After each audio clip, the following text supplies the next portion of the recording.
here's my societal adoption of new technology. I should give a reference on this. This was actually a book called Crossing the Chasm,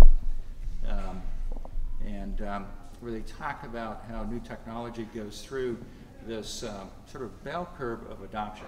And solar basically is a technology, and there's an adoption curve associated with that, where at the beginning you have technology enthusiasts, you have visionaries that adopt the technology before you actually get into a mainstream market. And I kind of annotated this a little bit, you know, in a category of kind of technology enthusiasts or visionaries, early adopters.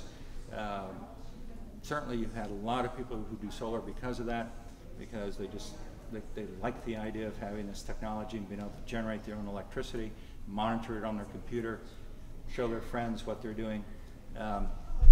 And I put bass boats there because no one ever tries to calculate like the payback period on a bass boat, right? You know, I mean, you know, okay, let's go ahead and say it's the husband that wants the bass boat because he goes fishing. It could be the wife too, I know, you know, but it's not like we're going to save so much money on the fish I catch. The payback period on this bass boat is going to make it worth the investment. So, so the financial justification really isn't part of this early adopter reason for going forward. When you get into more of a mainstream market, then you do want to see what the numbers look like. You know, you are looking for the financial justification. You may be concerned about aesthetics. You know, what is it going to look like on your rooftop and such. When you get into kind of the, you know, going even further, those elements are still there.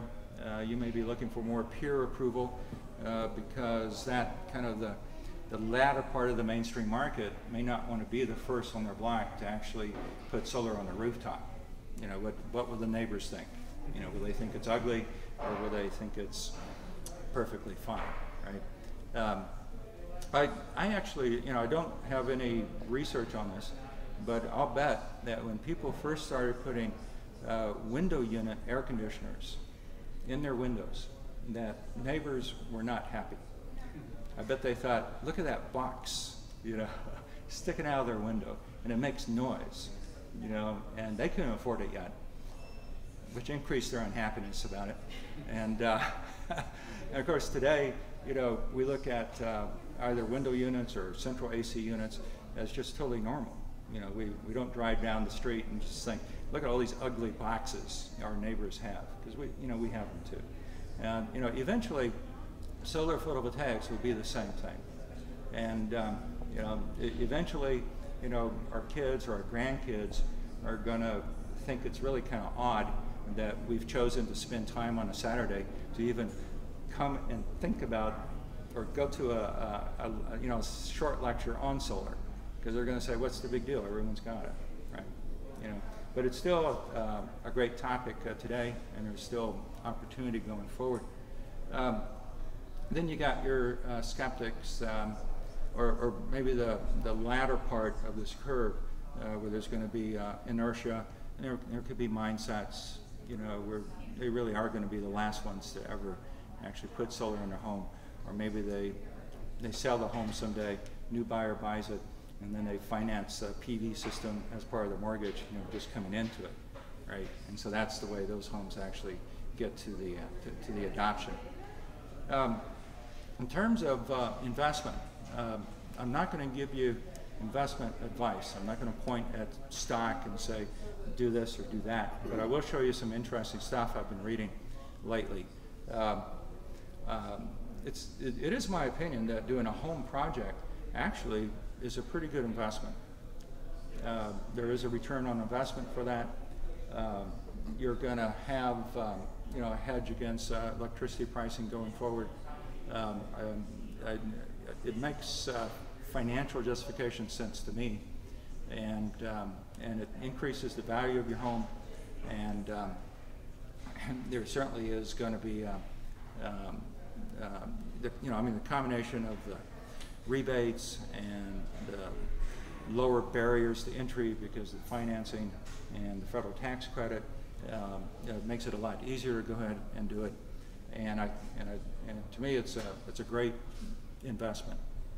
Going beyond that, there's a category called community solar, and this is something that's going to be new to the Austin area. Austin Energy just put out a request for proposals that I saw for the first time just last week. I think it just got posted last week.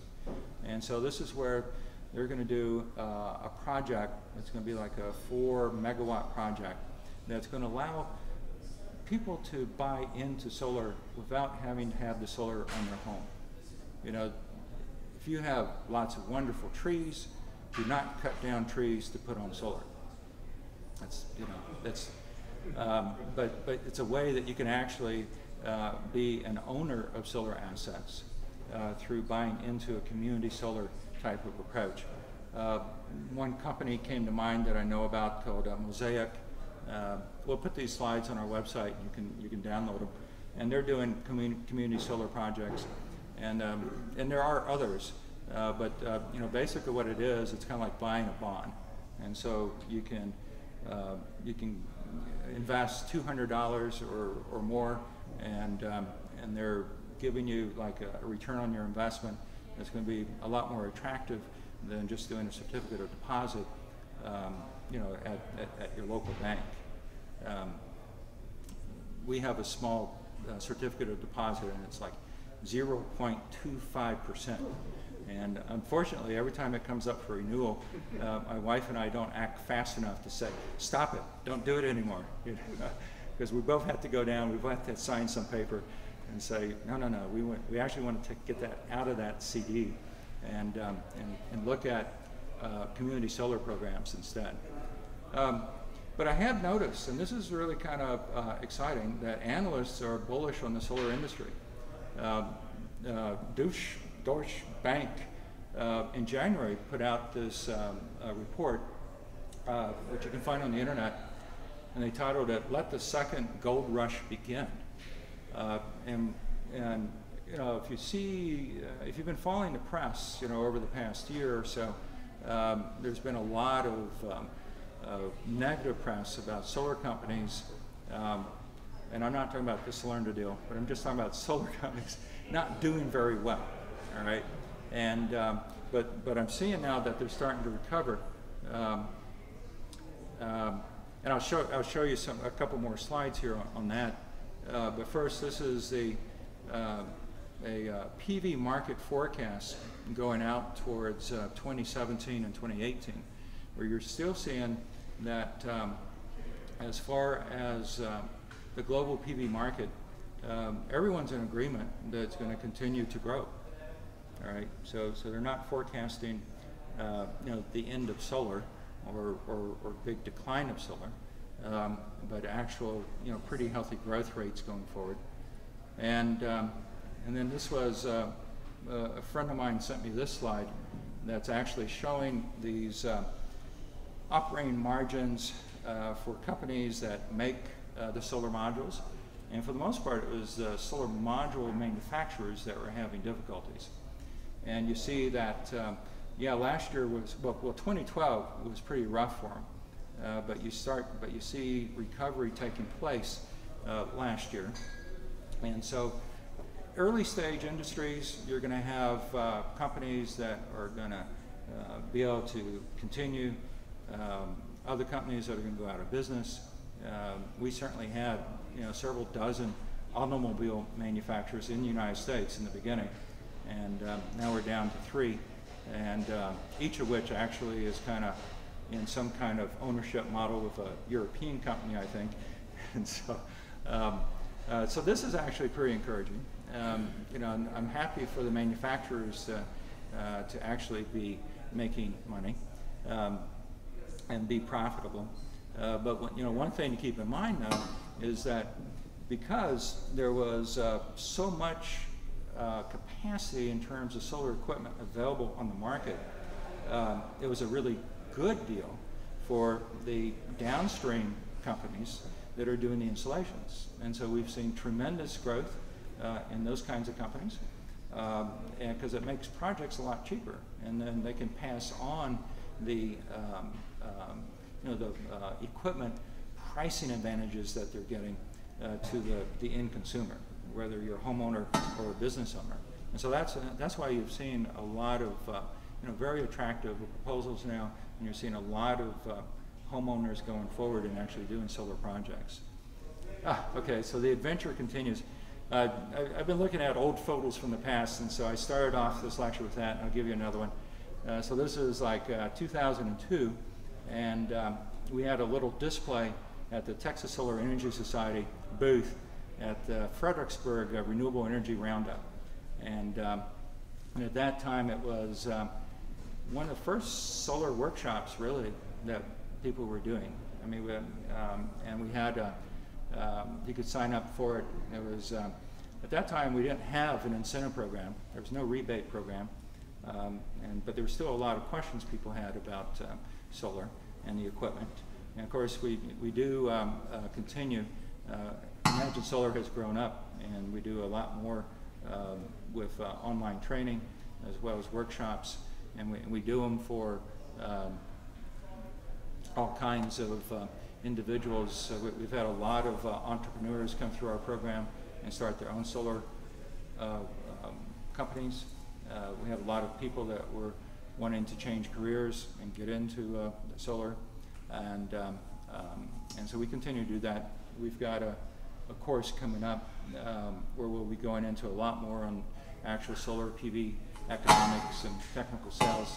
You can pick up a little reminder back there if you're interested in that. So with that, I'll conclude and kind of open things up for questions. Yes, sir. With regard to that course, is that during the week work days?